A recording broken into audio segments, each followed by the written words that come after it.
I hope our graduates are going home with some nuggets of wisdom.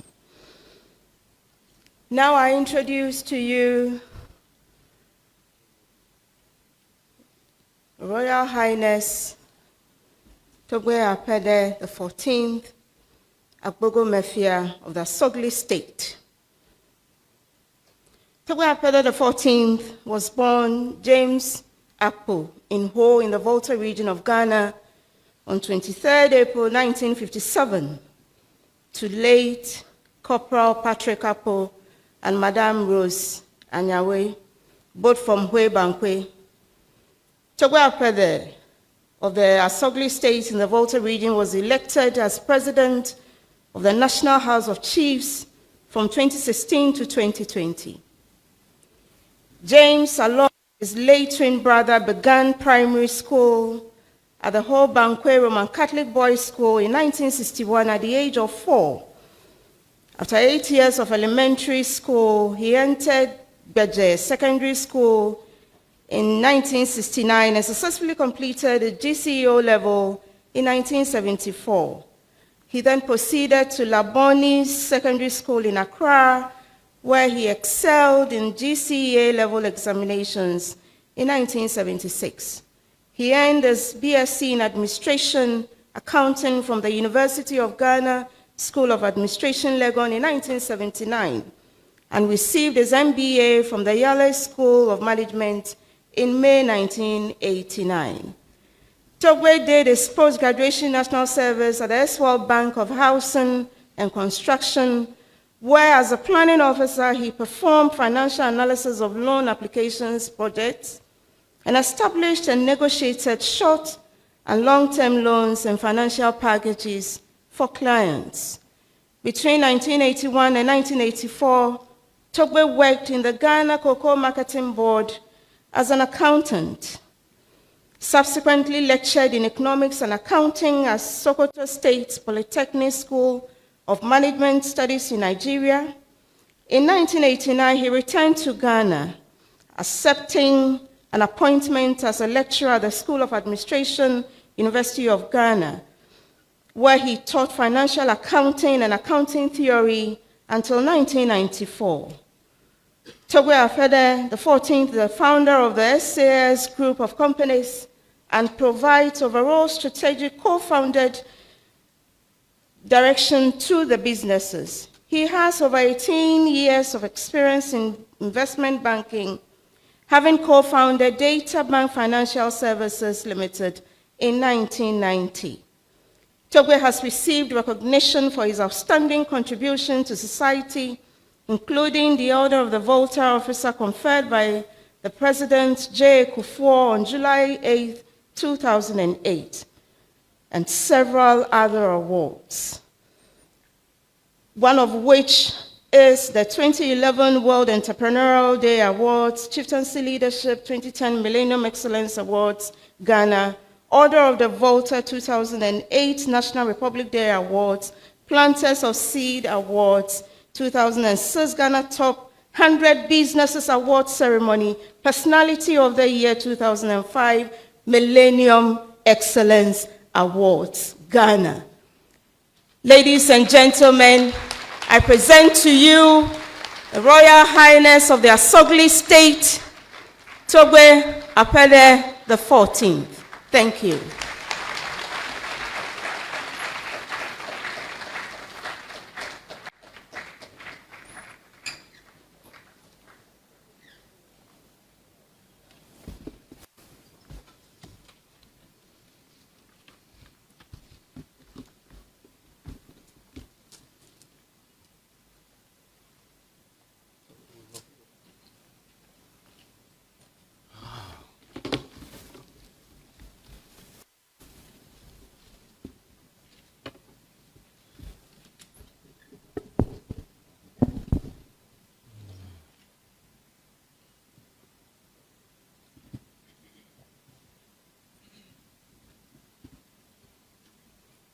Thank you very much. Our Lord Chairman of Council, Justice Doche, Honorable Minister of Education, Dr. Adutum,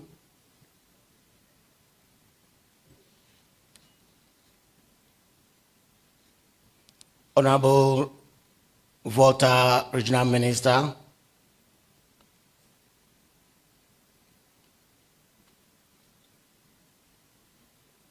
our very distinguished guest speaker, council members of UHAS, Vice Chancellor and staff of UHAS, Togbe Afede, President of the Volta House of Chiefs, Togbe Mamao, distinguished invited guests, ladies and gentlemen. It's a great honor for me to participate in this very important program and to be invited to this program as the guest of honor.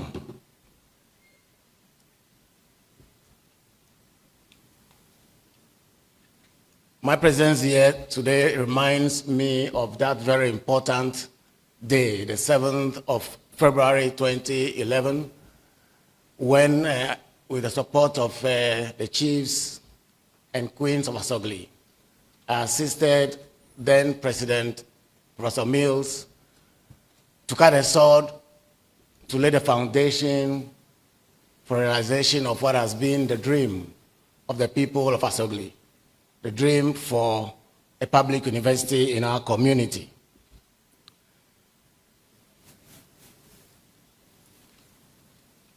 Looking back, I can only bless that day. UHAS has come a long way and has been a source of pride for we, the people of Asogli.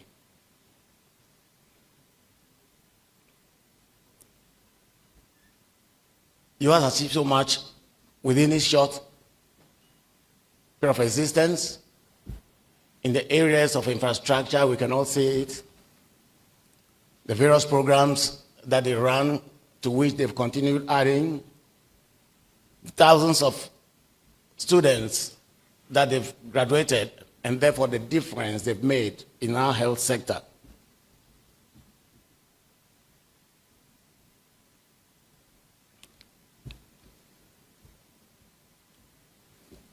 The several relations they've established abroad, the international partners are all listed in the book we have. Those are all very great achievements. I also would like to congratulate all who have helped in all these efforts of the university. Very much the contribution of the Chinese government and its contractors, and of course, the important role of the Ghana government in the journey. And congratulate members of council, both past and present, management and staff, both past and present. And to congratulate in particular the vice chancellors who have steered the affairs of this university over the years. And special congratulations to our current Vice Chancellor, Professor Lydia Aziato, who over the short period that she's been in the driving seat has proved beyond all doubt that she has unwavering commitment to the cause of this university. And of course, she has tried to forge a very close relationship with the chiefs and queens in Nepal Asogli. We believe that under her leadership, the traditional authority, the people of the state, and the university will work together to support the future growth of this very important institution.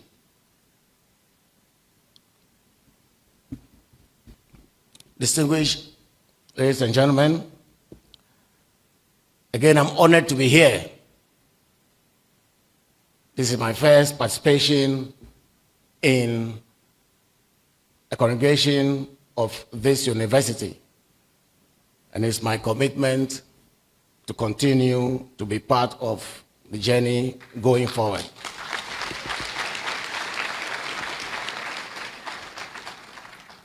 Thank you very much. I want to congratulate our more than 800 graduates who the day belongs to. The purpose of university education, I believe, is to liberate the mind. The essence is to create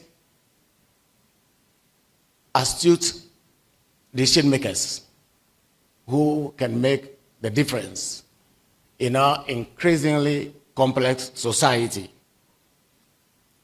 These are the people that our country needs. And I believe that your years in this university has helped to liberate your minds, so you can think outside of the box and add to the stock of knowledge that is available to the world in your various fields of specialization. I believe indeed that with the strength of the resources that have supported you over the years that you've been here, you can be called critical thinkers in your various fields. And I want to welcome you to the Society of Critical Thinkers.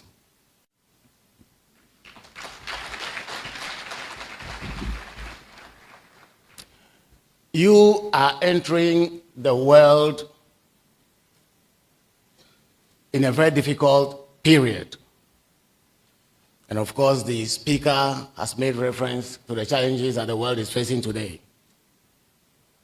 The world is undergoing phenomenal changes, and there are important happenings across the world. We are just emerging from COVID, which was an existential threat to the whole world. We are still in the midst of an important war, let me call it that. Never since World War II has the world been caught in a conflict as grave as we are witnessing in Ukraine, with adverse consequences for all of us. We also are battling questions about climate change, with serious implications for our way of life. The world has responded to all of this in many, many ways. So we see changes in the environment of technology. We see changes happening in the area of energy, talking about energy transition, to minimize the damage to our environment. We also are seeing changes in international relations. Various alliances are being built. We also are seeing changes in international payment systems, mostly in response to the happenings in the world, in particular, the war in Ukraine. All of these have produced consequences for all of us and have created uncertainties that make the world you are entering a very difficult one compared to what obtained just a few years ago. We have seen the effects on Ghana, where inflation has gone past 50% for the first time in many, many years. We've seen our currency lose value, a loss of more than 50% over the past 1 year. And we've also seen joblessness growing, particularly among our youth. So there are many who have left school many years ago who still have not found jobs. We also have seen a country that has become debt-ridden, unable to service its debts. And we've seen the response of government and the consequences for many of us in business, pensioners, individual investors, and etc. So those have created very, very difficult environments for you new graduates, and therefore making the future look very, very uncertain. The implications are about the same across all of Africa. COVID, the war in Ukraine, have demonstrated how vulnerable we are as a continent. One would have expected that, given our resource endowments, we should be the one to stand strongest in the midst of all of this. With 30% of all world's known resources, 20% of the world's landmass, and 17% of the world's population, one would have thought that the economic power all of these give us would enable us to withstand a lot of these shocks. But unfortunately, we have become the worst victims of COVID-19, and we have suffered more than any other continent the consequences of the Russian-Ukrainian war. This indeed is the environment that you are entering. This is the world you are stepping into. I want to add that it is not all bad news. Change and uncertainty bring opportunity, and that must be a source of encouragement to you. When everything is stable, you don't have an opportunity. When things are heading downwards, there's opportunity. When they're heading upwards, there's opportunity. When there is instability, there is opportunity. And those should be the things that should encourage you, that should let you know that with your liberated minds, your ability to think critically, you can find your place in the world. You can make a difference to the Ghanaian situation and therefore to the world situation. You should also remember that your education has prepared you very well. And so that should make you want to enter the world with courage. If you remember that there are only a few people in Ghana with university degrees, then be assured that you are among the privileged few. And therefore, we all are looking up to you to come and contribute to the resolution of the problems and the challenges that we face. You also have to remember that you have a responsibility for yourselves, your families, your communities, your country, Ghana, and to the world at large. And these responsibilities are what you have been prepared for. And you must be happy to face the challenges that come with these responsibilities. We also know that your sector is not necessarily one of the most endowed in our country. And the Speaker has made reference to the fact that you may not have all the resources that you need for your work. But again, as critical thinkers, you must find ways of using what you have to greatest effect, so you can be positive contributors, agents of change in your very, very important sector.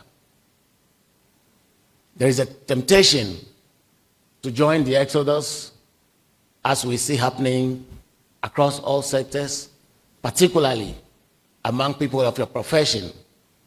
We know people with your kind of skills are in great demand across the world.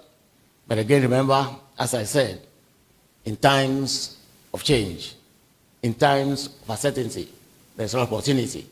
And more opportunity abound here in Ghana, in Africa, than elsewhere. It is the realization of this that me to return to Ghana right after I completed my studies, because I know that Ghana presents a greenfield. Ghana presents an environment that you can make an impact in, an environment in which you can distinguish yourself, an environment in which you can make a difference. So I would encourage you to look more at the positive sides of all of these things. Again, uncertainty creates opportunity, and your education has prepared you, equipped you with the critical thinking that you need to confront the challenges and take advantage of available opportunities. These you must not miss. And I want to emphasize again that you have responsibility to yourselves, your families, your communities, to the country at large, and to Africa. The country has invested a lot in you guys, and you must accept that responsibility to help move our country forward. Let me emphasize that success in this endeavor, success on this journey, requires that you demonstrate certain characteristics, a lot of which Madam Speaker had spoken about, but which I'll take advantage of the opportunity I have here to emphasize. To succeed, no matter what you want to do when you live here, whether you want to go on with your education, you want to look for a job, or what I wish, set up your own companies, you need to have certain traits. One of the most important factors in success is ambition. You must be ambitious. You must aim high. You should have dreams that go beyond your capacity. If your dreams are not bigger than your capacity to accomplish them, then they are not big enough. It's like being in school and aiming to be the best in class. If you're not the best, you probably would end up, or you're more likely to end up being among the best. So you have to dream big. You have to aim high. You have to desire excellence in your fields. You have to have goals. That's the starting point. Many people define their goals in terms of money. I want to be rich. No. I define my goals, and that's what I advise, in terms of making that difference, in terms of making the impact, in terms of being the best in your field. When you are the best in your field, you will make money the way towards the way to being the best.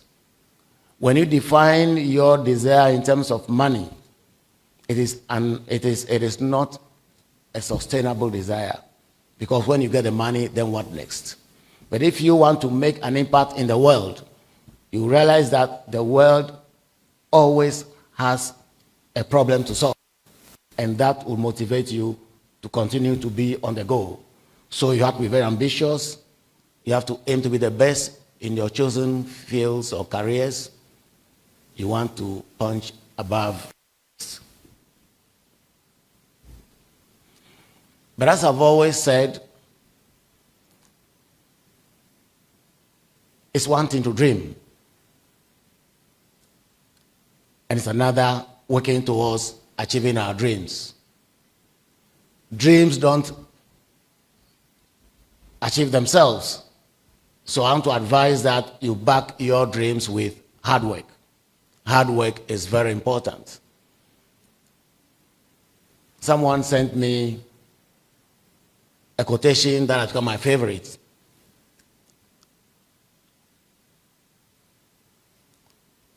You must sacrifice a bit of your sleep. Poverty is manufactured in bed.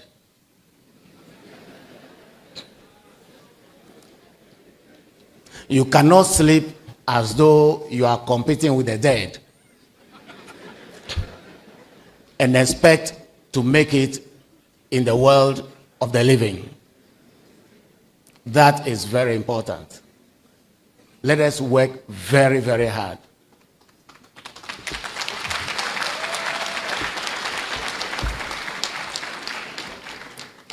Thank you very much. So hard work is key. You want to work harder than anybody around you, because otherwise you might be judging yourself against the wrong standard. So work very hard. Sacrifice some sleep. Sacrifice for the future. That is very, very important. But of course, hard work should not be just the amount of time you spend on the job. It has to do a lot more with how much you use your imagination. We talk about university education having liberated your minds. How are you using that liberated mind to find answers to existing problems? On the job, how are you using that mind to find better ways of doing what you do? Or how are you using that mind to create new products, new services that will make the difference to the world? It is that imagination that has created the Bill Gates of this world, the founders of Facebook, and etc. But we can also contribute some of these things to the world. It requires imagination. But to be able to have fertile imagination, it means you must continue learning. Learning does not stop with acquisition of certificates. And I'm not talking about going back to the class necessarily. You can always learn on the job. The mobile phones in our hands, wealth of information. Almost anything that tickles your mind, when you Google, you'll find answers. So continuing learning, continuing education is very important to keeping your imagination fertile so that you can be critical thinkers that would make an impact in your fields and therefore in the world.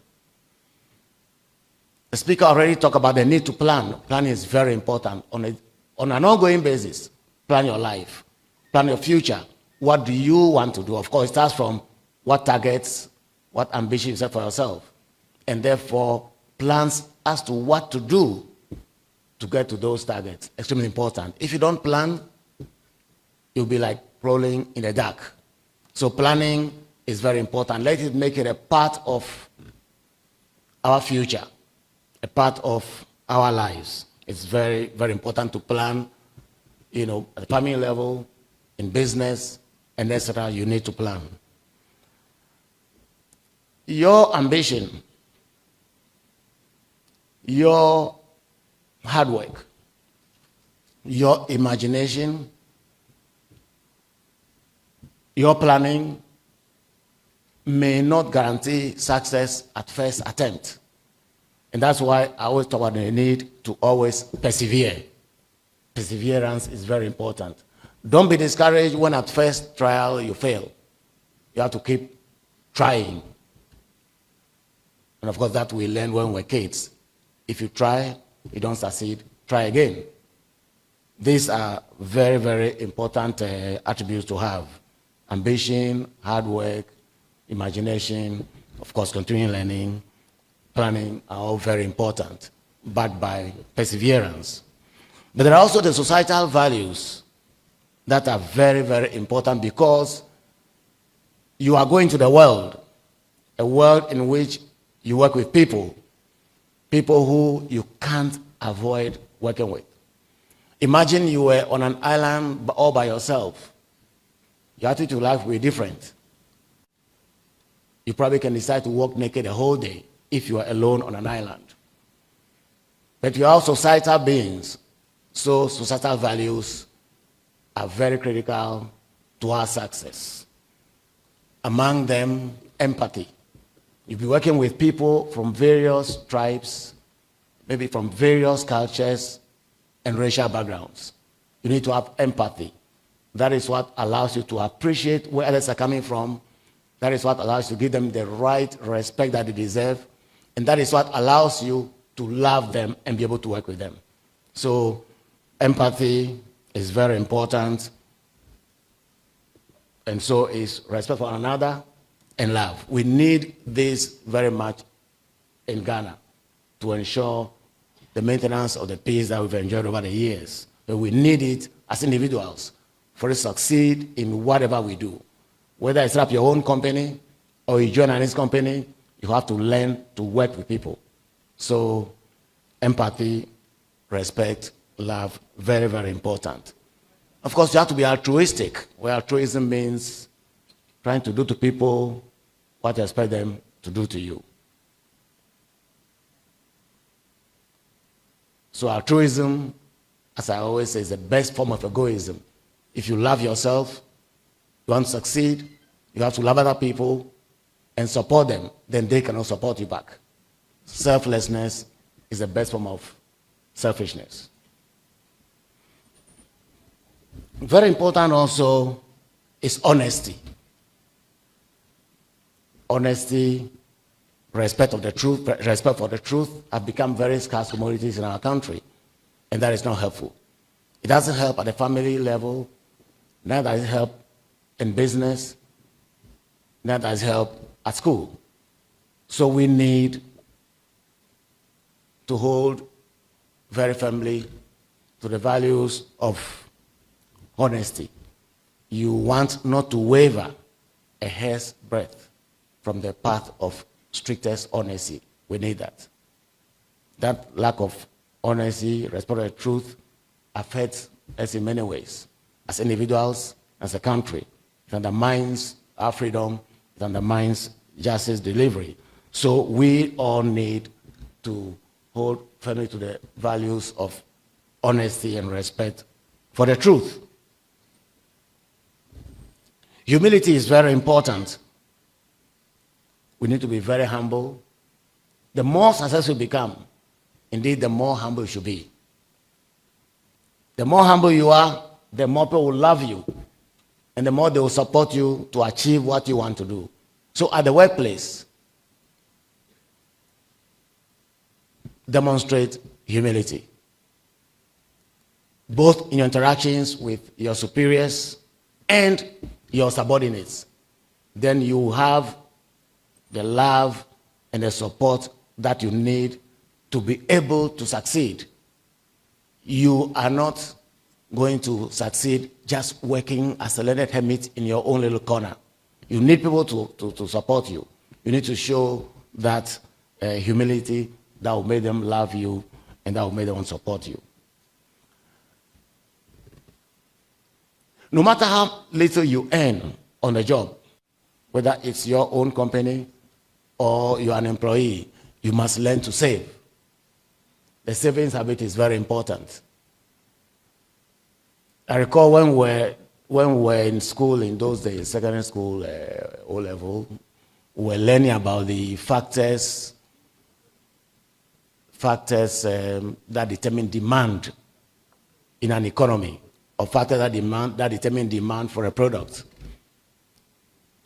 And among all apart from all the basic ones that we learned, there were two that really have caught my imagination. One is defined in Veblen's theory of conspicuous consumption.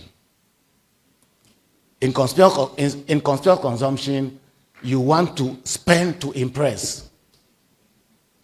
You want to be the first to buy that model, the new model of the car. You want to own the tallest building in the neighborhood. You want to be seen as the richest. Does it really matter? No, it doesn't matter. Chances are that you do that. Thank you. Thank you. Chances are that when you do that, you overspend, your means. Having lived abroad and having lived here, I know that many of us are victims of conspicuous consumption. We need to learn to cut our coats according to our size. Some people say according to the size of your cloth. That is very important. We need that modesty, focus on the things that matter. Many of us who live on our own, we don't know how much we've invested in useless things until we decide to change houses in your parking. Then you see many items that you never knew you even had. So it's important to cultivate a savings habit. The other theory has to do with the Osembere's theory of social conditioning. A behavior that is socially conditioned is one that motivates you to buy that thing because your friend has it. You want to look like your friend. There was a time when everybody was proud to have a TV antenna on top of his house. If you don't have one, if you don't have a TV in your house. So because others have it, some people who didn't even have TVs to put an antenna on top of their, That behavior is explained in Osembere's theory of social conditioning. Let's, as Africans, and I'm sorry to say, Africans are particularly victims of this. That is why, when you go to America, you see that the biggest chains are our brothers.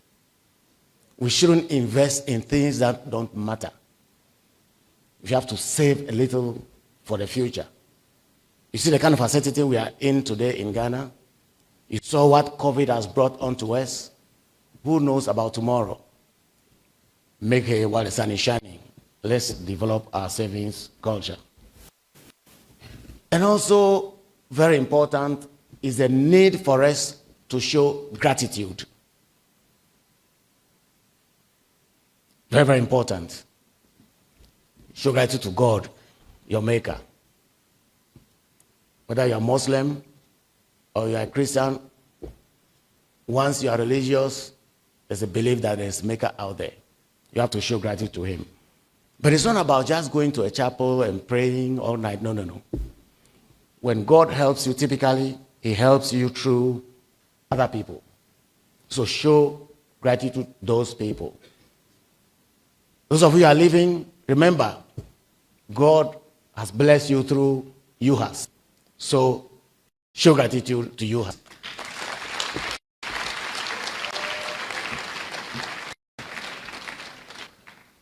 Your family has invested in you. Show gratitude. Your community has invested in you. Show gratitude. It's very, very important. You have to learn to give. Remember, there's joy in giving. When your child returns from school and says, Daddy, look at this, take this. See, he does it with joy. So there is joy in giving. So let us learn to give. It's very important. And we always say that our joy is multiplied when we share it. When you succeed after living here, don't keep everything to yourself. Demonstrate gratitude to UHAS and all who have supported you. And you get more blessings to become even more successful. And remember, when you have it and you pretend you don't have it, it limits your progress. The Bible says it. To those who have, To those who have, more will be given. And it's easy to understand.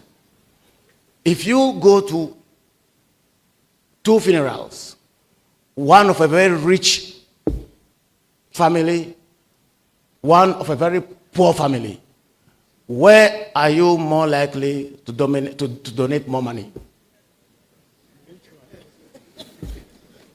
The Bible says it. To those who have, more will be given. Those who don't have, even the thing they have, we're taken from them. So when you have it and you pretend you don't have it, nobody wants to help you. So that is one important positive in giving. So learn to show gratitude and learn to give. And you have more of the blessings to become even more successful. So remember, very importantly, those virtues that I talked about. Ambition is very important, backed by hard work, backed by imagination, continuous learning, and of course, perseverance. Those are key if you want to succeed. Then you have to plan. And then remember those societal values I talked about. They would take you very far. Empathy, respect for one another, and love for one another. Very important. Honesty must be your hallmark. Humility, very important. And so is the savings habit. The need to know what matters and what does not matter. Distinguishing between your needs and your wants, very important. It's not everything you want that you need. And also, remember, gratitude to the people who have helped you is extremely important. Remember that you can never succeed on your own.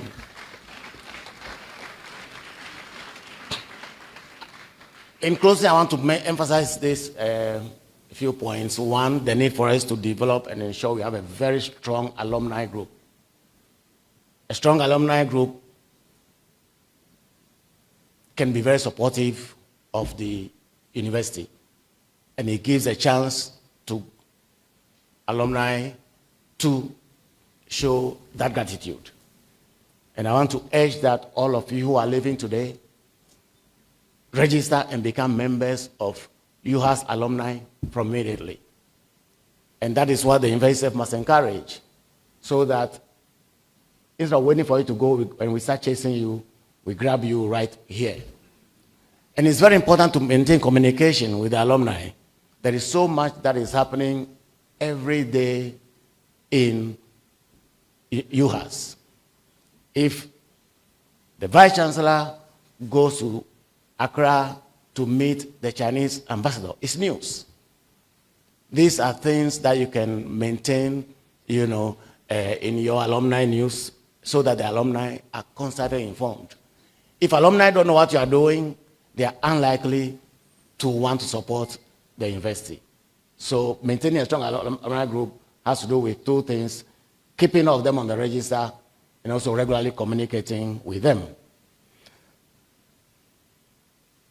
I want to also emphasize, again, once again, to our graduates, please, you must be the agents of change that our nation so desperately needs. We have more capacity from our experience than we seem to appreciate. Just start by being ambitious. Start by thinking and planning, and you can see how much you can do for yourselves and your country. So once again, welcome to the Society of Critical Thinkers. Thank you. Very appreciate, as I said, what the university has become for the Asori community. We want to closely identify with the programs and the fortunes of this great university that is making all of us proud. Over a short period, UHAS is now being counted among the best universities in Ghana. That's sort of pride for us. So on behalf of the chiefs and the people of Asogli, I want to donate 50,000 Ghana cedis to the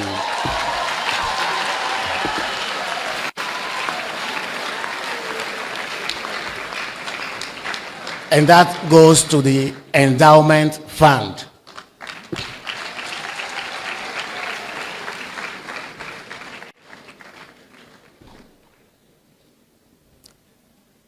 Prof. Vice Chancellor, the secret behind an endowment fund is that an endowment fund spends income, not principal.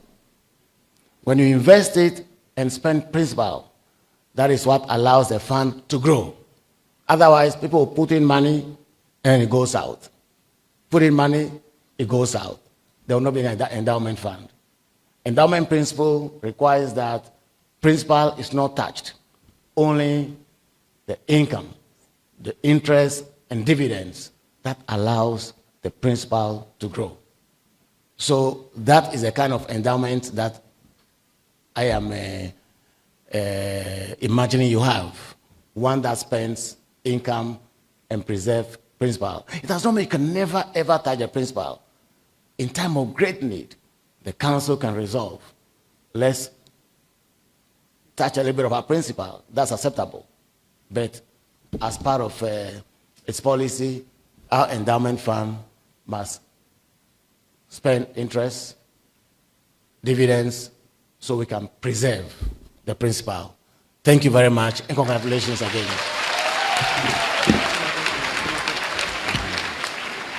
Okay.